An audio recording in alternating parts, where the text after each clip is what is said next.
And greetings and good morning. Actually, good afternoon. We are getting ready to embrace another wonderful VICC Notes broadcast with our illustrious guests, actually part of the network now, the Women's Coalition of St. Croix. We have their fantabulous, and yes, I created that word, fantabulous team that are going to share with us some of the updates of activities, programs, initiatives that are forthcoming. We're really excited. You can see how excited I am because I didn't even start the video. So there you go.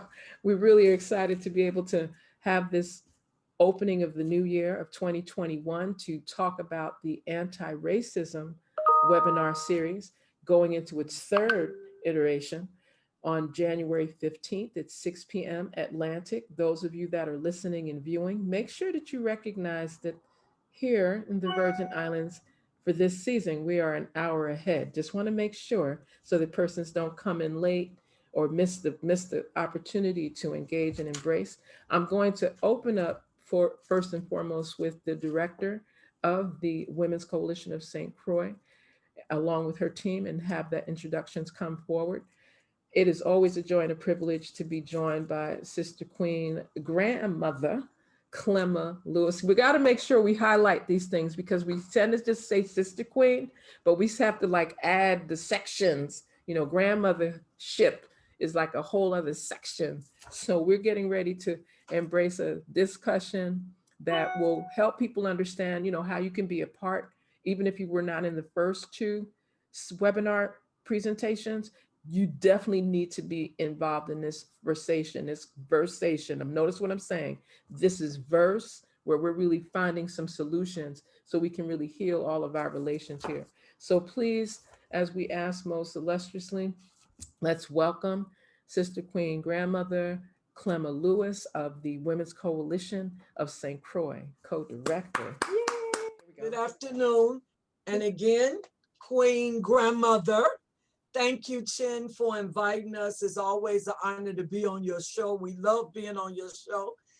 We are going into part 3 of our section on racism, identifying historical to current racism in the USVI. I'm going to leave the dates and the peculiars and all that up to our communication coordinator, which is Debbie. She'll go into all of that. But I do want to, again, I'm hoping people are still sticking with us. We've been through 1, 2. We're on part 3 now. It looks like people coming in and out, but I'm hoping we haven't left anybody, and we're always open to engage new people and more people. They can always, and Debbie will speak to, go back to our websites and view the first 2 sessions if they missed those. But with what's going on in quote America now, I mean, this piece that's coming up is probably even more critical than it was when we started and burning up. So this is an opportunity for people for us in our pocket to be able to talk about us and how this impact us and the impact it has on our community as people. So I'm really hoping people will participate and stay tuned. And so I'm going to turn it over to Debbie to do all the particulars. Thank you. Thank you so much, Sister Queen Grandmother Clemma Lewis. So Sister Queen Deborah, you know how we roll. So we're going to do the communication specialist vibe, and then we're going to get all the details and facts and so forth. And I'd like for you to, and I need to make sure I say that, a blessed, prosperous, abundantly engaging New Year 2021 to everyone on this Zoom call and to everybody in our families. May it be extended with the abundance that is deserving of. So Sister Queen Deborah, just bring it in. Tell us all the data. Give us all the data.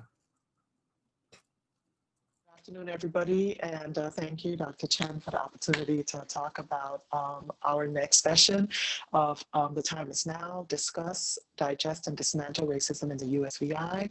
We're very excited. Actual birthday, which is January 15th, and it starts at 6 p.m. It is a Zoom event. And we will be sending and posting and putting the information everywhere where people can access the Zoom event. It's free of charge. We have all kinds of exciting information that we share with people. This is not something that is a teacher-pupil sort of situation. No, we're all there to share our knowledge and to learn from each other, and to really talk about the difficult issues that we're all facing, to have those tough conversations and to gain some insight and to share action-oriented steps that we can take to really dismantle racism in our community. And that's our local community as well as our global community. So once again, it's on Friday, next week, Friday, January 15th. It starts at 6 o'clock. And we will have an amazing panel of contributors who will be sparking the conversation and sharing their knowledge and experiences. We will have the Honorable Stacey Plaskett, our Congresswoman. We will have Dr. Valrika Bryson, who is a cultural standard bearer for us. And we will have Maurice James, attorney at law.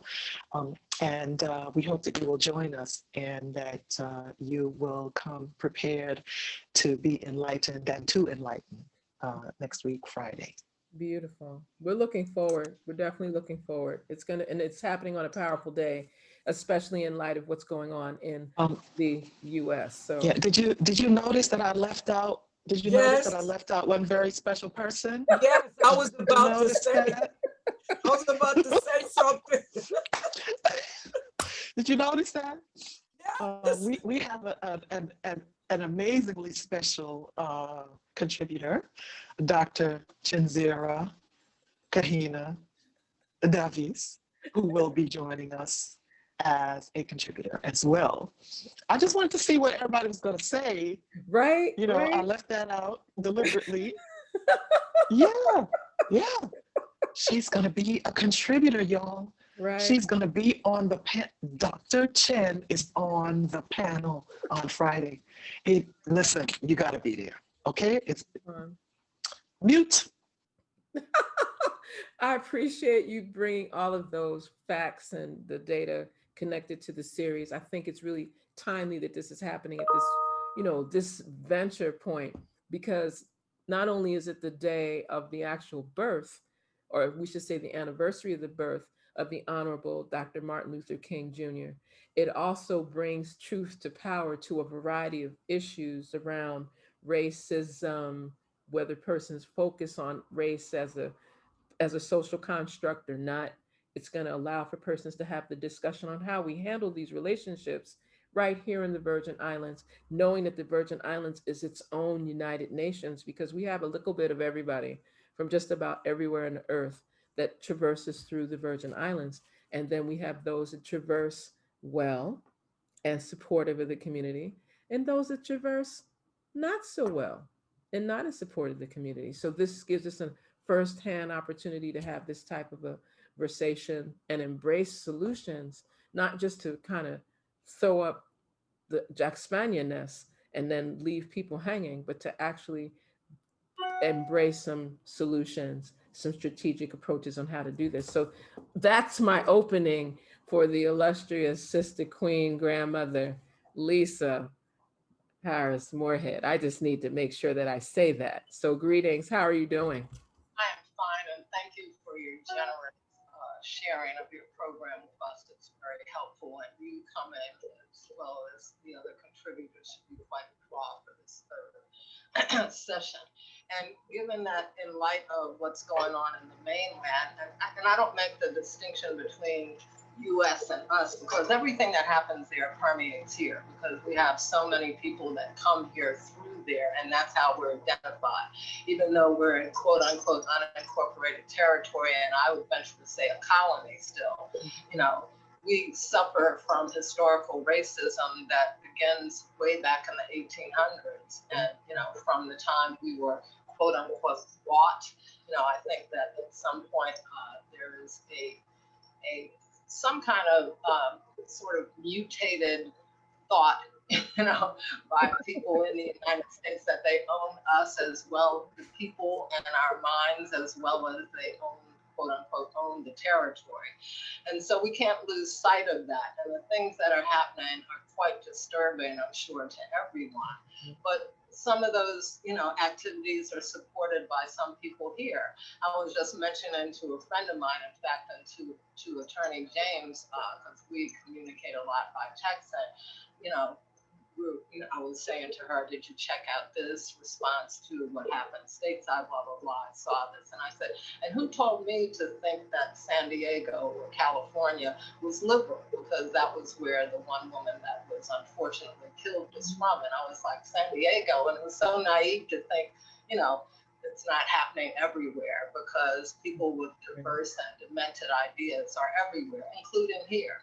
And I say demented because anytime you can discount the humanity of an entire race, I believe it's demented. And it may be born out of fear or concern that you're competing with someone. But, as we discussed in our last session, a lot of that has to do with class or caste as opposed to race. And that's something I don't believe that this, I hope it's still a minority, this minority of insurgents, which can recognize, because they believe that this is their place, their home, their capital, and nobody else has a right to. Certainly nobody else has a right to express their opinions. So I'm excited about the third session, which leads into our fourth session about taking action.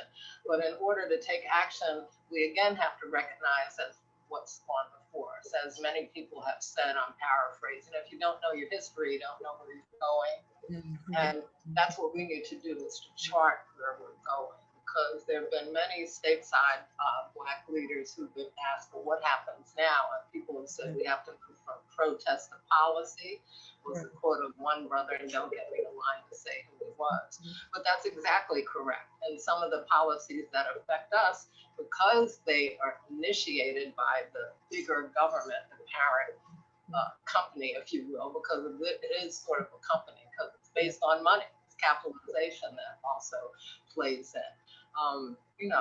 Are negatively affecting our ability to function as best we can. As long as we are part of the United States, which may never change, we don't know. But as long as we're part of the United States and we can't fully participate as full citizens, we will be negatively affected by what goes on there. Well, no, thank you for just giving us that foundation, or more correctly, a grounding of even some of the discourse that will come from these webinar series activities, so the persons understand that it was to assess, evaluate, and explore what exists, to be able to see what persons perceive in regards to what exists around issues of race and all that comes with that: prejudice, bias, discrimination, etc.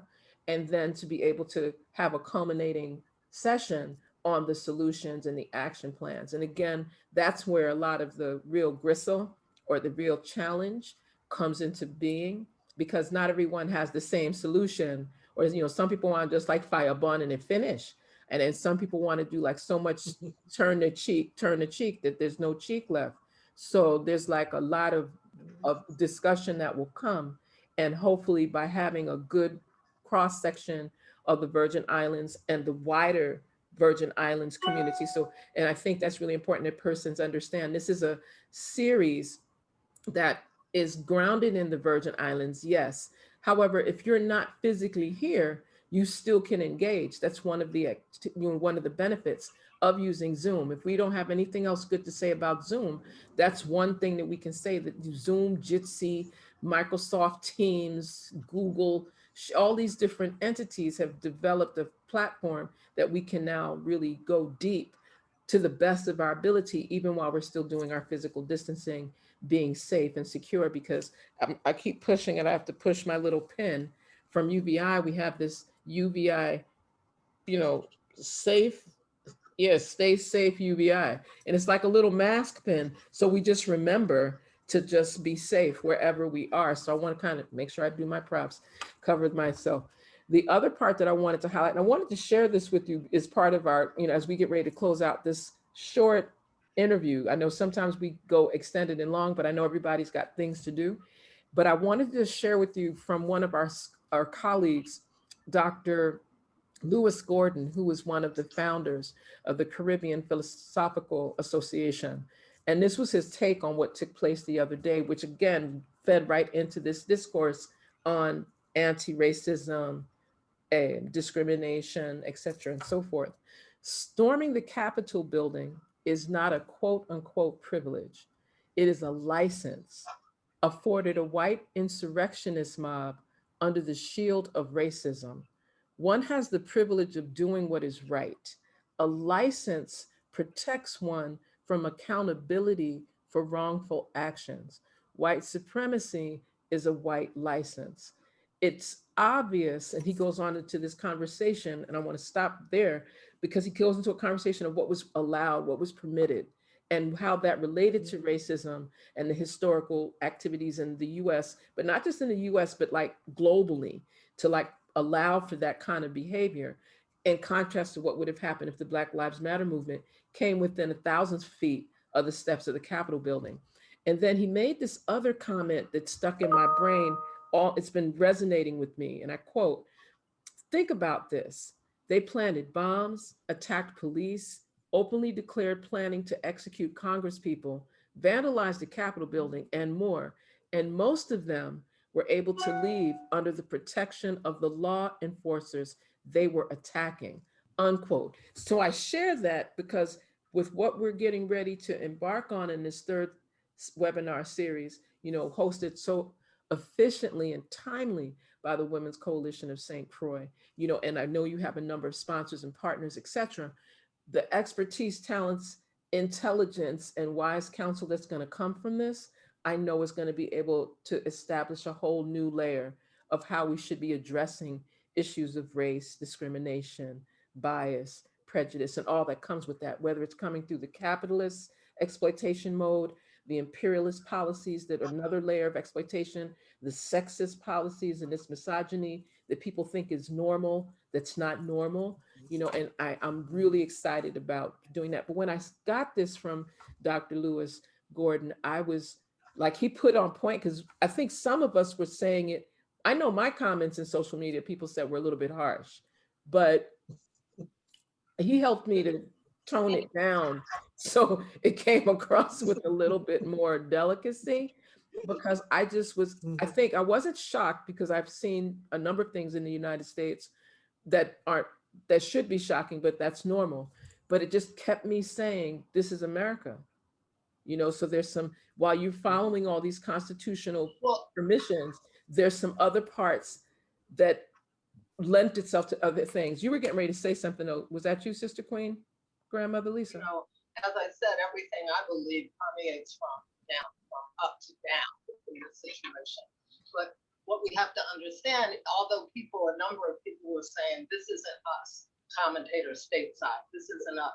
It is America. That's what we were saying. It's America. And until we recognize it, we're not going to be able to change it. You had a disruption of, and in fact, another rebellion way back in 1898 in the South, when an elected government was overturned in North Carolina, in Wilmington.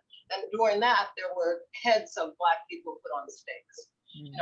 It's a horrific history, and that's replicated everywhere. In the 50s, he was still hanging Black women. Philadelphia was called the city of Love in the north. So these things haven't changed that much. People talk about, we've made great advancements. A percentage of people have made advancements, and some of those people have been co-opted into the system to believe that things don't affect us. And some of us here feel that as well. But we have, and what I look to in terms of part of the solutions is that we have a number of Virgin Islands born people living in the United States. And we used to have a bigger and better and more functional and politically active coalition of people stateside who would address stateside issues. And that has diminished so much over the years. When I was working with the Constitutional Convention and we went to Congress, the only people that came and joined us were, one positive thing was there was a class of students that brought there. But other than, and those were art students. I mean, they weren't history students, and they just happened, a teacher, and I think it was Ansel Richard, knew we were there and came. Other people just came to have a drink and cookies in Donna's office. I'm sorry, in our former representative's office. And there was no, and in comparison, you had hundreds of Puerto Ricans and hundreds of American Indians lining the halls, to advocate for their causes, because we're all dealt with by the same congressional committee. So that, I think, is something that we need to understand. And we also need to understand that our children are subject to this when they go away to school.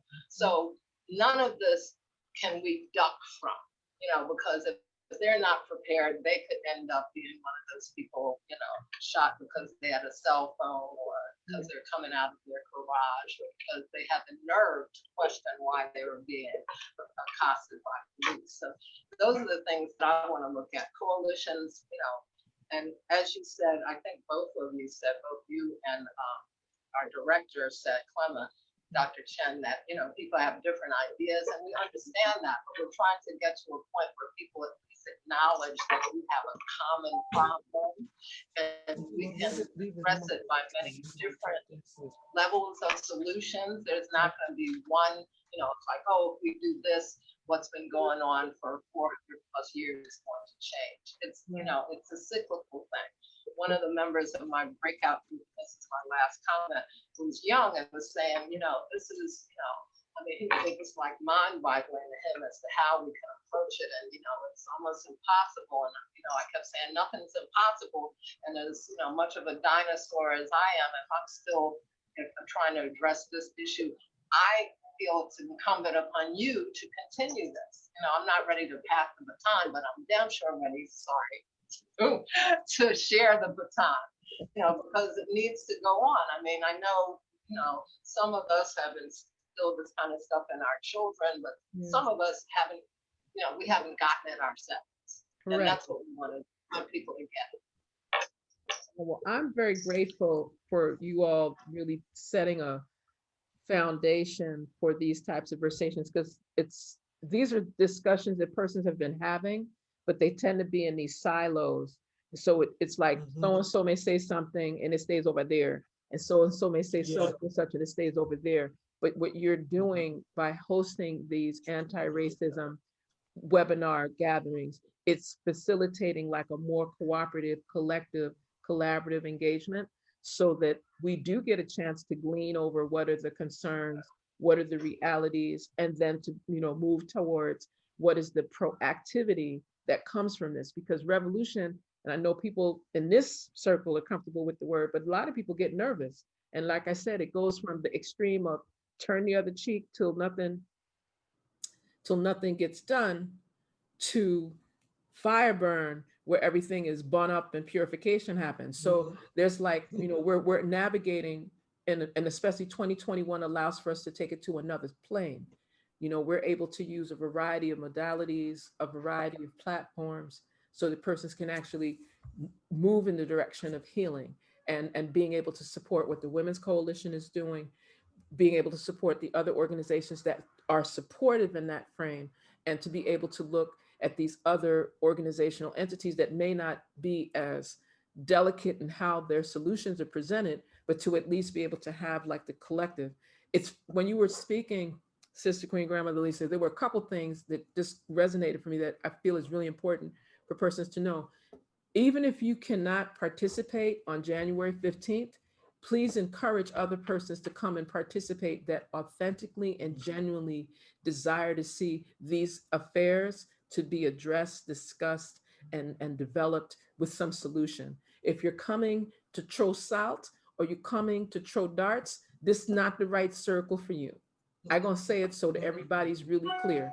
If you're not comfortable coming with some type of contribution that helps to, again, not to say that everybody has to agree on everything, but at least the tone in which we speak, the manner in which we engage.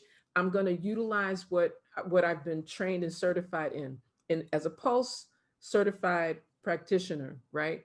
We always utilize the ghost, gentle, honest, open, specific talk. Check that out. So you can say what you need to say and you could bring it with all that passion, but it's not to be said to like tear down or to do the exact discriminatory, biased, racist behavior that we're coming here to discuss and embrace and navigate through, right? So, and I say that because I know that some persons may feel that this is another avenue. I gonna have an audience. I gonna bring whatever fire I want to bring, and I gonna just go chop. And this is not this. This is not the space, and especially not in 2 hours. You know, we would need like some breakfast meals and some time, and then a break, and then some more food, and like a day, so you to come and bring like all of the toxic stuff, and then navigate through that. So I'm really putting that out there so that persons know this, while it's an open invitation, it's an open invitation amongst those that really choose to reach solutions that identify what the realities are that we're experiencing around race, discrimination, prejudice, bias, etc. And through a lens of how are we going to do it successfully and elevate? How do we identify them and then elevate so that we don't have people rushing the government house like what they did in the US Capitol building? Check that out, right?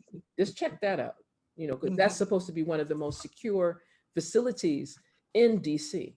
And that's the message that was sent around the globe, right? So there are a number of things that are connected to that. So I'm very grateful to even be participatory, to even be able to just come, like I said, I've been working on my making sure I'm present because I'm getting my certificate at the end as a participant because there's so much information. No, I mean, I felt like I was in another layer of like graduate school for the common person, like really because some of the things that were said and the honesty in which I have to say, even in my breakout groups, people were very honest, but they were still very respectful. So I'm grateful. I've heard of other people being a little bit more spicy, not necessarily nice spice, but like, venom spice. And I realized that the facilitators were able to kind of hone that together. And I really am going to keep saying, use the ghost. When we use gentle, honest, open, specific talk as a way for people using language skills effectively, it allows for people to really engage in this process and not leave from this room, oh my God, why did I go to that? But they actually want to come back and they want to engage. So for that, I'm very grateful for the Women's Coalition of St. Croix putting all this together. So we're going to do another round robin. We're getting to our closing. Just please give us your final word. And I'll start with you, Sister Queen Grandmother Clemma. Well, I want to say again, thank you, Sister Queen Chen, Grandmother Senior. I am so honored that you're going to be a part of our panel. I mean, I'm excited. I can't wait to hear everything you're going to say and what the other women are going to say. I'm honored too. We're going into our 40th year. So this is getting big. Women's Coalition is celebrating 40 years of trying to make a difference in the community.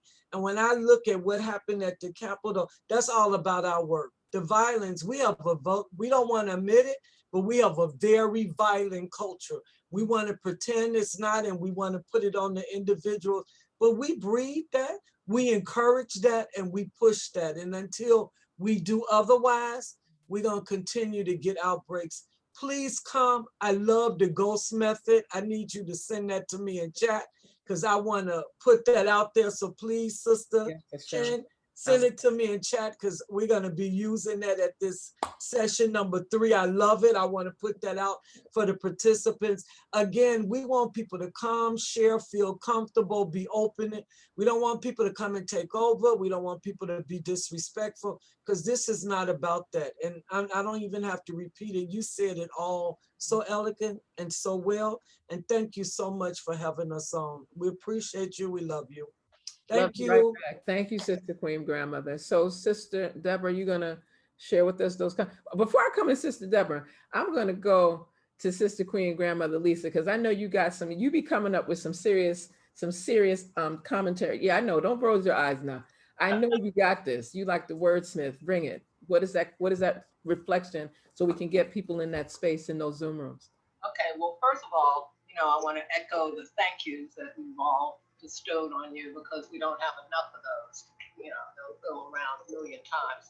But I'm not so sure that well, we hope that everybody's comfortable so they can talk, as we said, honestly and openly. But the discussion is not a comfortable one. You know, my goal is that people leave here maybe uncomfortable, you know, but not in a negative way, but just uncomfortable because the discussion itself is painful. It's painful for everybody that, you know, is involved, whether you're Black, white, male, female, whatever. It's all uncomfortable because it's unsettling, as we could see from what went on stateside recently. So please come, be uncomfortable if you have to, but be conscious when you leave and be cooperative, and let's go for a collective solution. So I got a number of C's going on there. Got that. I like that. Lovely, lovely. Thank you for that, Sister Queen Grandmother Lisa. I'm looking forward to it. And So, give us some more of that data. Give that closing piece, Sister Queen Deborah. Identifying historical to current racism in the USVI is our third session of our anti-racism forum, and that's taking place on January 15th at 6 p.m. It is a Zoom event. We will be posting the invitation information so you can access the Zoom event. We've got an amazing panel of contributors who will be sparking the conversation for us. And it is timely, but it's also urgent that we have these conversations. It is affecting all of our lives. Those of us who are here on island, in the territory, on the mainland, in other lands, we all need to have these conversations. We all need to invite in that energy that brings these action-oriented steps to end this, you know, to change it so that this world is really reflective of its people, right? And the truth, the honesty, the openness, the progress that we need to really, you know, make this everybody's place. You know, I prefer not to say America because to me, America is, you know, the continent, the other countries that reside on the North American continent, right? So this is the United States. So let's get some unity in here. You know, let's be able to really use that US to mean us. And in order to do that, we have to talk to each other. We have to plan. We have to progress together. We have to move this thing forward. And we have to treat the people who do not want this place to be a place of many ethnicities, a place of many cultures, a place of history, you know, because our history is not just of one particular group, it's of all the groups that brought us to where we are now. We have to treat them with the same sense of justice, right? Well, actually a different sense of justice. You know, we have to treat them only. We have to hold them accountable. We have to prosecute them the way that they need to be prosecuted so that they know that this is not unacceptable. You know, you are going to be held to the standard that everybody should be held to. And you know, we see you, we hear you, we know you're planning and plotting, you know, but so are we. You know, when we're stronger, where we have more numbers, we have more humanity, we want to see this place be a place of peace and hope and justice. So please join us, you know, to add that energy, to add your say, to add your knowledge and your wisdom and your sense of right and justice to the conversation. You know, share that with us and let's come up with some action items that we need, you know, because every session that we've had, we focused on action items. This one is going to be no different, you know, so bring your fire, you know, but put it into creating some action items with other people who want to create action items as well. And let's make this something that changes what we need to change. Thank you. Thank you, each and every one of you. It's been an honor and a privilege, as is customary, to work so closely with the Women's Coalition of St. Croix, especially on this anti-racism webinar series. So we're looking forward, January 15th. Make sure you all put this in your calendar. Friday, January 15th, I gotta say it again. Friday, January 15th, 2021, 6 p.m. Atlantic. Make sure we got that part. 6 p.m. Atlantic, 5 p.m. Eastern for our sisters and brothers that's joining in with us from the West Coast, 2 p.m. Pacific. Notice that we give everybody their area. You going forward, 4 hours if you in the UK, is going to be at 10 p.m. UK, just so we're clear. So 6 p.m. Atlantic, 5 p.m. Eastern, so that persons can really make sure that they timing. We know we have Virgin Islanders all over the world. So we're hoping that there is that inclusivity and that engagement. Want to thank each and every one of you for tuning in here on VICCNotes, which is made possible in part through the Virgin Islands Caribbean Cultural Center, nestled inside of the College of Liberal Arts and Social Sciences here at the University of the Virgin Islands, the only historically Black college and university in the Caribbean, and a land-grant institution. And we always know how to close out because we send in love, more love, more love, more love, with revolutionary fire in action though. Just make sure we got that. Lots of love, but a lot of revolutionary fire in action, because we really are transforming our shared humanity and what the Women's Coalition of St. Croix is doing. And we are always giving thanks for that work. And we appreciate being able to continue our ongoing collaborations, partnerships, cooperative engagement, and much, much more. Love each and every one of you. Thank you so much again. Have a blessed weekend. Thank you.